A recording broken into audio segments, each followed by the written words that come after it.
Sexual desire is a biological constant. It is a chemical mechanism evolved to facilitate physical release and human connection.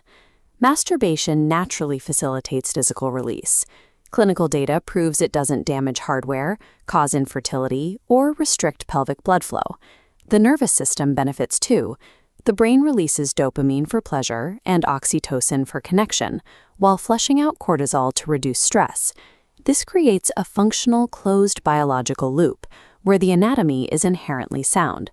If this system begins to fail despite healthy physical hardware, we have to look at the specific signals being sent from the brain. That signaling process is often interrupted by a modern variable. High-speed digital pornography introduces an overwhelming stream of novelty into this balanced system. Use becomes a compulsion when the brain learns to use extreme digital stimuli as a quick escape from negative emotional states, like stress, boredom, or loneliness. Normal arousal produces a steady, balanced release. In contrast, compulsive pornography consumption triggers a massive dopamine spike that overloads the brain's reward center. Because this artificial stimulation cannot last, the spike immediately plummets into a chemical deficit, manifesting as intense shame or guilt. Over time, the brain adapts to massive dopamine surges, requiring intense digital stimulation to send basic arousal signals. During partnered sex, without this extreme input, the nerve signals are too weak to reach the threshold for physical arousal, resulting in perceived erectile dysfunction. This form of dysfunction occurs because the brain's signaling threshold has shifted. While the pelvic anatomy remains healthy, the neurological triggers have been conditioned to respond only to extreme digital input. Reversing this process requires a systematic change to your surroundings. You can rebuild these pathways by identifying and interrupting the cycle. The cycle follows a predictable formula: an internal emotion paired with an external environment equals the urge.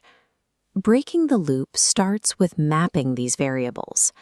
Which internal emotion, like anxiety, and which external environment, like a dark room, consistently trigger your personal craving?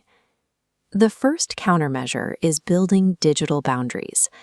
Simple changes, like keeping phones out of the bedroom, create the physical distance necessary to prevent the urge from becoming automatic. When a craving occurs, use urge surfing. Instead of suppressing the biological impulse, observe the physical sensation as a temporary wave. By remaining a passive observer, the wave naturally peaks and dissolves into a flat baseline, training the brain that impulses don't require physical reactions.